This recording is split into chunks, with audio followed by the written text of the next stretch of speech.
बिस्मिल्लाहिर्रहमानिर्रहीम।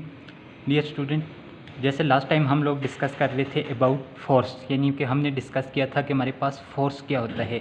तो student, last time हमने डिस्कस किया था कि force is a physical quantity which moves or tend to move a stationary body, stop or tend to stop a moving body. यानी हमने कहा था कि हमारे पास फोर्स क्या है, एक ऐसी फिजिकल क्वांटिटी है, एक ऐसा एजेंट है जो क्या करवाते हैं, मूव्स करवाता है, चीज़ों को मूव्स करवाता है या हरकत दिलवाता है या मूव्स करवाने की क्या करता है, कोशिश करता है, या किसी यानी बॉडी को मूव करवाता है या किसी स्टेशनरी बॉडी को मूव करवाने की कोशिश करता है, या बॉडी को स्टॉप करवाता है या स्टॉप करवाने की कोशिश करता है। ऐसी फिजिकल क्वांटिटी को हम क्या नाम देते थे, फोर्स का नाम देते थे।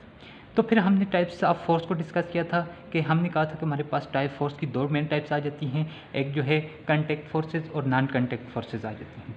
कंटेक्ट फोर्सेस में हमने कहा था कि वो दो फोर्सेस जब एक दूसरे के साथ फिजिकली टच कर रहे हैं और वो एक दूसरे पे फोर्स एग्जर्ट करें, उस फोर्स को हमने नाम दिया था कौन सी फोर्सेस, कंटेक्ट फोर्सेस। और नॉन कंटेक्ट फोर्सेस वो फोर्सेस जो दो ऑब्जेक्ट के दरमियान एग्जिस्ट कर रही हों, लेकिन वो दोनों ऑब्जेक्ट एक दूसरे को फिजिकली एक दूसरे को टच ना कर रहे हों, एक दूसरे के साथ इन कंटेक्ट ना हो, तो ऐसी फोर्सेस को हमने नाम दिया था नॉन कंटेक्ट। तो स्टूडेंट, हम फोर्स को डिटेल में डिस्कस करने के बाद हमने लास्ट में एक बात की थी कि फोर्स हमारे पास एक ऐसा एजेंट है जो सिंपली हम कह सकते हैं किसी बॉडी के अंदर क्या प्रोड्यूस करता है, एक्सेलरेशन प्रोड्यूस करता है। तो अब ये फोर्स के इफ़ेक्ट क्या हैं, काजेज़ क्या हैं, यानी मोशन के काजेज़ क्या हैं, तो सिंपली हम कह सकते हैं कि मोशन के जो काजेज़ हैं वो फोर्स हैं, और फोर्स है। और फोर्स को इसको एक्सप्लेन किसने किया था, इस फोर्स को बेस बना के हमारे पास मोशन के बारे में जो लॉज हैं उनके बारे में आज हम डिस्कस करने जा रहे हैं। तो डियर स्टूडेंट, आज का जो हमारा टॉपिक है कि काजेज़ ऑफ मोशन जो है फोर्स है, और इस फोर्स को हम बेस बना के हम लॉज ऑफ मोशन को डिफाइन करेंगे। तो हमारे पास जो आ जाते हैं नेक्स्ट टॉपिक है कि न्यूटन लॉज, न्यूटन के जो मोशन के बारे में, ऑब्जेक्ट की मोशन के बारे में न्यूटन ने क्या एक्सप्लेन की थी फोर्स को बेस बना के, तो आज हम इसको डिस्कस करने जा रहे हैं। तो स्टूडेंट, न्यूटन लॉज में हम कहते हैं कि एज़ैक न्यूटन इन 1642 से लेकर 1727 तक इसका ड्यूरेशन था। यानी एज़ैक न्यूटन जो है 1642 से लेकर 1727 तक इसका जो है ये ड्यूरेशन जो है पीरियड बनता है। इसमें वाज बॉर्न इन इंग्लैंड, ये एक इंग्लैंड में हमारे पास पैदा हुआ था एज़ैक न्यूटन जो है, और इसका जो ड्यूरेशन था वो 1642 से लेकर 1727 तक था, और ये एक हमारे पास फिजिसिस्ट था इंग्लैंड का रहने वाला। He proposed a theory of causes of motion. Collectively they are called Newton laws of motion. इसने फोर्स को बेस बनाने के बाद क्या किया था कि हमारे पास ही propose a theory of causes of motion, यानी इसने मोशन इसने ये डिस्कस किया था कि कोई ऑब्जेक्ट कब मोशन करेगा, उसके मोशन करने की रीज़न क्या है, उसके काजेज को डिस्कस किया था, और इस पे इसने एक थ्योरी बेस की थी, और अपने जो पेपर पब्लिश किए थे उनको हम क्या नाम देते हैं, न्यूटन लॉज का नाम देते हैं। यानी he propose a theory of causes of motion, यानी मोशन, जो ऑब्जेक्ट मोशन करते हैं उनके काजेज़ क्या हैं, वो किस वजह से मोशन कर सकते हैं, और अगर कोई ऑब्जेक्ट मोशन नहीं कर रहा, रेस्ट में है, वो कब तक रेस्ट में रहेगा, इसकी रीज़न को जो काजेज़ बताए थे उसने, उनको हम कलेक्टिवली क्या नाम देते हैं, न्यूटन लॉ का नाम देते हैं। तो हमारे पास डियर स्टूडेंट फर्स्ट आ जाता है न्यूटन फर्स्ट लॉ आ जाता है स्टेटमेंट। पहले हम इसकी देख लेते हैं। कहते हैं कि एफ द नेट, यानी एफ नेट का मतलब external force acting on object is zero, the object will maintain its state of rest or uniform motion, यानी मीन कांस्टेंट वेलोसिटी। क्या कहते हैं कि if the net external force, यानी अगर कोई ऑब्जेक्ट पे जो साफ़ी वजन फोर्स लग रही है, नेट फोर्स लग रही है, मीन कि एक्सटर्नल फोर्स लग रही है, एक्टिंग ऑन ऑब्जेक्ट, जो ऑब्जेक्ट पे लग रही है किसी पे, इज जीरो, वो क्या हो जाए, जीरो हो जाए, यानी एक्सटर्नल फोर्स जीरो हो जाए, बाहर से जो फोर्स कोई बैरूनी को वो जो किसी भी ऑब्जेक्ट पे लग रही है वो जीरो हो। The object will maintain its state of rest और यूनिफॉर्म मोशन, तो वो ऑब्जेक्ट अपनी हालत को, स्टेट का मतलब हालत को क्या करेगा, मेंटेन रखेगा। अगर वो रेस्ट में है तो वो रेस्ट में रहेगा, अगर वो मोशन कर रहा है तो यूनिफॉर्म मोशन के साथ मूव करता रहेगा, यानी वो कांस्टेंट वेलोसिटी होगी, उसकी वेलोसिटी कांस्टेंट होगी, यूनिफॉर्म वेलोसिटी के साथ मूव कर रहा है। सिंपली क्या कहते हैं कि if the net external force acting on object is zero, कि जो किसी भी ऑब्जेक्ट पे नेट फोर्स लग रही है, नेट फोर्स कौन सी हो सकती है, एक्सटर्नल फोर्स, वो अगर जीरो है, यानी सिंपली हम क्या कहेंगे कि if external force is zero, तो object will maintain its state of rest और यूनिफॉर्म मोशन, तो ऑब्जेक्ट अपनी अगर स्टेट की रेस्ट में है तो वो स्टेट में रहेगा, अगर वो मोशन कर रहा है तो वो यूनिफॉर्म मोशन करेगा, उसकी वेलोसिटी में कोई चेंज नहीं आएगी। सिंपली अगर हम कहें तो क्या कह सकते हैं कि न्यूटन ने ये कहा था कि अगर एक ऑब्जेक्ट पड़ा हुआ है, उस पर कोई फोर्स नहीं लग रही, बाहर से कोई फोर्स नहीं लग रही, एक्सटर्नल फोर्स नहीं, इंटरनल फोर्स तो ऑब्जेक्ट के अंदर की फोर्सेज है, उसको इस पर कोई इफेक्ट नहीं है, वो माइक्रोस्कोपिक लेवल पे आ जाती हैं। हम माइक्रो लेवल पे बात करेंगे, मैक्रो लेवल पे तो हमारे पास एक्सटर्नल फोर्स का कंसेप्ट आएगा कि अगर बाहर से कोई एक्सटर्नल फोर्स बैरूनी क़ुव्वत किसी भी ऑब्जेक्ट पे नहीं लग रही, न्यूटन का कहना है, तो वो ऑब्जेक्ट उसी अपनी हालत को, अपनी स्टेट को क्या रखेगा, मेंटेन है। रेस्ट में है तो रेस्ट में रहेगा, अगर मोशन कर रहा है तो मोशन में। फॉर एग्जांपल कि हमारे पास एक बुक है, वो टेबल पे पड़ी हुई है, जब तक उस पर हम बाहर से कोई फोर्स ना लगाएं तो वो बुक जो है वो टेबल पे पड़ी रहेगी। इसी तरह से अगर फैन रोटेट कर रहा है, उस पे क्या कर रहे हैं कि हमारे पास अगर हम उसको बिजली ना जाए या उसको हम स्विच ऑफ ना करें तो ये हमारे पास एक्सटर्नल इफेक्ट हैं, ये जब तक हम अप्लाई ना करें तो फैन ऑलवेज रोटेट करता रहेगा। इसी तरह से यानी घड़ी अगर चल रही है, उस पर कोई बैरूनी एक्सटर्नल फोर्स एजेंट एक्ट ना कर रहा हो तो वो ऑलवेज अपनी मोशन को कंटिन्यूज रखेगा। ये हमारे पास न्यूटन की स्टेटमेंट आ जाती है लॉज की। तो हम इसकी देखते हैं मैथमेटिकल स्टेप। तो स्टूडेंट इसकी एक्सप्लेनेशन में आ जाते हैं सिंपल। अगर हम 2 पॉइंट बनाना चाहें तो क्या बन सकते हैं कि if there is no net force acting on object its velocity will not change, कि अगर कोई नेट फोर्स किसी भी ऑब्जेक्ट पे एक्सटर्नल फोर्स जो है वो नहीं लग रही तो उसकी बॉडी की वेलोसिटी में चेंज नहीं आएगी। यानी बॉडी की वेलोसिटी अगर यूनिफॉर्म वेलोसिटी के साथ वो यानी यूनिफॉर्म वेलोसिटी या कांस्टेंट वेलोसिटी के साथ मूव करेगा, एक्सटर्नल फोर्स 0 है तो बॉडी की वेलोसिटी में कोई चेंज नहीं आएगा। अगर बॉडी की वेलोसिटी में चेंज नहीं आएगा तो वो बॉडी को उसमें अपनी हालत को, अपनी स्टेट को क्या रखेगी, मेंटेन रखेगी, जब तक उस पर कोई एक्सटर्नल फोर्स ना लग रही हो। यही न्यूटन का कहना था। फिर दूसरा पॉइंट भी हमारे पास क्या आ जाता है कि if external force is 0 body is at rest it will remain at rest, if a body is in motion it will continues it's motion, कि जब तक कोई एक्सटर्नल फोर्स किसी भी ऑब्जेक्ट पे एक्ट ना कर रही हो, अगर एक ऑब्जेक्ट रेस्ट में है तो वो रेस्ट में रहेगा, अगर वो मोशन में है तो वो यूनिफॉर्म मोशन करता रहेगा, यानी उसकी वेलोसिटी में कोई चेंज नहीं आएगी। कब? जब तक उस पर कोई एक्सटर्नल फोर्स ना लग रही है।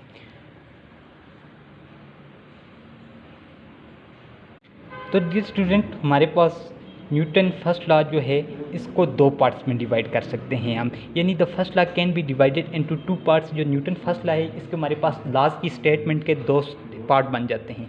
पहले पार्ट में वो बात करता है बॉडी एट रेस्ट, यानी जब बॉडी रेस्ट में है तो वो रेस्ट में रहेगी। दूसरे पार्ट में वो बात करते हैं कि बॉडी इन मोशन, अगर बॉडी मोशन में है तो वो मोशन में रहेगी जब तक उस पर कोई एक्सटर्नल फोर्स ना लग रही हो। तो हम कह सकते हैं कि न्यूटन लॉ की जो स्टेटमेंट है इसके मुताबिक न्यूटन फर्स्ट लॉ के 2 पार्ट्स बन जाते हैं, जिसमें पहले वो बात करते हैं बॉडी के रेस्ट में होने की और दूसरे पार्ट में वो बात करते हैं कि बॉडी जब मोशन में होगी।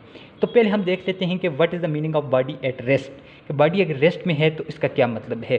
First part of last state that a body at rest will remain at rest if no net force act on it, कि पहला पार्ट ये कहते हैं कि अगर बॉडी रेस्ट में है तो वो रेस्ट में रहेगी, अगर जब तक उस पर कोई एक्सटर्नल फोर्स ना लग रही हो। सिंपल इसकी एग्जांपल हम दे सकते हैं कि book is lying on A table, अगर एक बुक है वो टेबल पे पड़ी हुई है, वो टेबल पे पड़ी रहेगी जब तक उस पर हम एक्सटर्नल फोर्स ना लगाएं। दूसरी एग्जांपल हम दे सकते हैं कि a chair is lying in room, एक चेयर है, कुर्सी है जो रूम में लाई कर रही है, पड़ी हुई है, जब तक उस चेयर पे हम कोई बाहर से एक्सटर्नल फोर्स ना लगाएं तो वो चेयर जो है वो रूम में रहेगी, उस वक्त तक रहेगी जब तक उस पर कोई एक्सटर्नल फोर्स ना लग रही हो।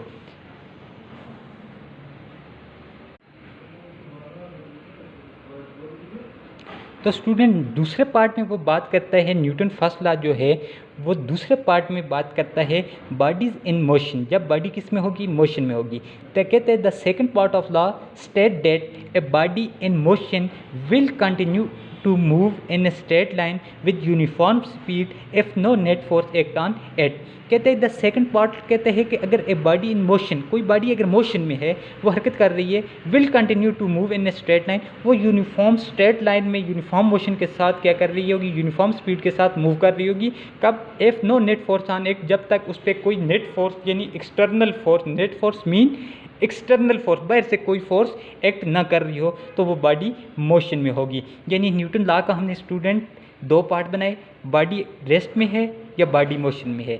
वो कहते हैं रेस्ट में है तो रेस्ट में रहेगी, अगर बॉडी मोशन में है तो वो बॉडी मोशन में रहेगी, कंटिन्यूस अपनी मोशन को रखेगी on A straight line with uniform speed के साथ, यानी यूनिफॉर्म स्पीड के साथ वो स्ट्रेट लाइन में मूव कर रही है तो वो मूव करती रहेगी। कब तक? जब तक उस पर कोई एक्सटर्नल फोर्स ना लग रही हो। तो स्टूडेंट आपके जहन में क्वेश्चन आता होगा कि ये तो न्यूटन के दो स्टेटमेंट आ गई, बॉडी अगर रेस्ट में है तो रेस्ट में रहेगी, बॉडी मोशन में है तो मोशन में रहेगी।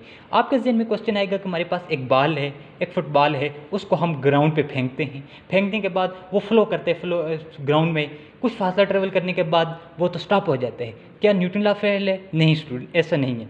न्यूटन लॉ की स्टेटमेंट ये कहती है कि अगर बॉडी नेट फोर्स पे, यहाँ पे कंसेप्ट किसका आ जाता है? Net force. नेट फोर्स का मतलब ये है एक्सटर्नल फोर्स। एक्सटर्नल, जैसे हम बॉल को फर्श पे फेंकते हैं तो वहाँ पे जाते हैं तो उस वक्त बॉल पे ऑलवेज दो फोर्सेज एक्ट कर रही होती हैं। एक बॉल की क्या होती है? फोर्स ऑफ फ्रैक्शन, यानी रगड़ की कुव्वत होती है, फोर्स ऑफ फ्रैक्शन, और उस पर एक्ट कर रही होती है, वो भी उस बॉल की मोशन को अपोज करती है, उसको रुकवाना चाहती है। दूसरा क्या है कि एयर की रेजिस्टेंस भी मौजूद होती है, एयर भी क्या करनी चाहती है? उस बॉल को रुकवाना चाहती है, वो भी उसकी मोशन को स्टॉप करवाना चाहती है। तो ये दोनों फोर्सेस बॉल पे एक वक्त में एक्ट कर रही होती हैं, जिसकी वजह से बॉल क्या हो जाती है? स्टॉप हो जाती है। न्यूटन लॉ वैलिड है, लेकिन ये उसका मतलब ये नहीं कि न्यूटन लॉ फेल हो जाता है। वहाँ पे न्यूटन लॉ एग्जिस्ट करता है, लेकिन वो शर्त भी साथ क्या बताते हैं कि नेट फोर्स नहीं होनी चाहिए।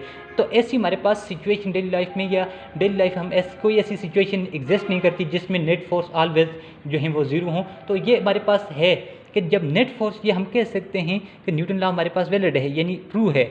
कब? जब पे नेट फोर्स का कंसेप्ट आ जाएगा। तो सिंपली हम कह सकते हैं कि बॉडीज इन मोशन में है। इसकी एग्जांपल क्या है कि if we roll a ball it came to rest after some time because there are force friction which opposes the motion of ball. वही बॉल है कि अगर हम एक वही कंसेप्ट कहते हैं एग्जांपल में कि अगर हमारे पास एक बॉल है, अगर उस बॉल को हम रोल कर रहे हैं, ये इस तरह से फर्श पे क्या कर रहे हैं? मूव करवा रहे हैं। आफ्टर सम टाइम वो force due to the force of friction वो क्या है? बॉल स्टॉप हो जाता है। इसका यह मतलब नहीं है कि वहाँ पे न्यूटन लॉ फेल हो जाता है, वो उस पर बॉल पे फोर्स एक्ट कर रही हैं, जबकि न्यूटन लॉ कहते हैं कि कोई फोर्स नहीं होनी चाहिए। तो स्टूडेंट ये जो आज हमने बात की, होल डिस्कशन की न्यूटन लॉज पे, इसकी सिंपल हमने स्टेटमेंट को बयान किया है। और इसको अगर हम मैथमेटिकली देखना चाहें तो मैथमेटिकली क्या हो जाएगा?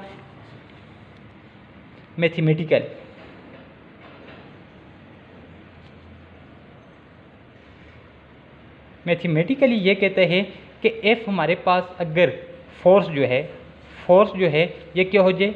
ज़ीरो हो जाए। फोर्स ज़ीरो हो जाए, कोई भी फोर्स ना हो। फोर्स ज़ीरो होने का मतलब है कि अगर फोर्स ज़ीरो है तो हमारे पास क्या होगा? बॉडी जो है रेस्ट में है। बॉडी अगर रेस्ट में है तो वो किस में रहेगी? रेस्ट में रहेगी। बॉडी अगर मोशन में है, बॉडी अगर मोशन में है तो वो किस में रहेगी? मोशन में रहेगी। कब तक? जब तक उस पर कोई फोर्स ज़ीरो हो जाएगी। अगर फोर्स ज़ीरो है, एफ ज़ीरो है, तो हम कह सकते हैं अगर एफ ज़ीरो है तो फिर उसकी वेलोसिटी जो है, वेलोसिटी में जो चेंज आएगी डेल वी जो है, चेंज इन वेलोसिटी, यानी वो भी क्या हो जाएगी? ज़ीरो होगी। अगर किसी ऑब्जेक्ट की वेलोसिटी चेंज नहीं हो रही तो इट मीन कि वो रेस्ट में है, क्योंकि डेल अगर एफ ज़ीरो डेल वी यानी चेंज इन वेलोसिटी भी क्या हो जाएगी? ज़ीरो।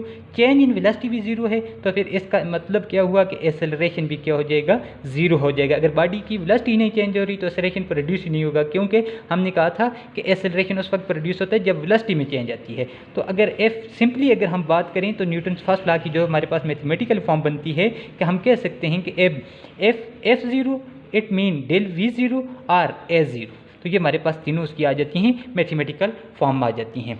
तो स्टूडेंट होल हमने जो आज डिस्कशन की वो सिर्फ न्यूटन की फर्स्ट लॉ के स्टेटमेंट को डिफाइन किया है और उसकी मैथमेटिकल को किया और 2-3 एग्जांपल डिस्कस की। हमने कहा कि न्यूटन लॉ ये कहता है सिंपली कि if a body is at rest it will remain at rest, if a body is in motion it will continuous motion in the absence of any external force. यानी अगर कोई external force बाहर से कोई किसी भी object पे force ना लग रही है, बॉडी रेस्ट में है तो वो रेस्ट में रहेगा, बॉडी मोशन कर रही है तो वो मोशन करती रहेगा। फिर according to Newton first law statement we have two parts, that is body is at rest, body is in motion. तो वही बात करते हैं कि बॉडी रेस्ट में है तो रेस्ट में रहेगी जब एक्सटर्नल फोर्स नहीं है, अगर कोई एक्सटर्नल फोर्स नहीं है तो बॉडी मोशन में है तो वो ऑलवेज मोशन में रहेगी। उसके बाद हमने इसकी मैथमेटिकल फॉर्म को डिस्कस किया। तो स्टूडेंट आज का आपका होमवर्क ये है कि आपने न्यूटन फर्स्ट लॉ की स्टेटमेंट को लिखना है और उसकी मैथमेटिकल फॉर्म को लिखना है।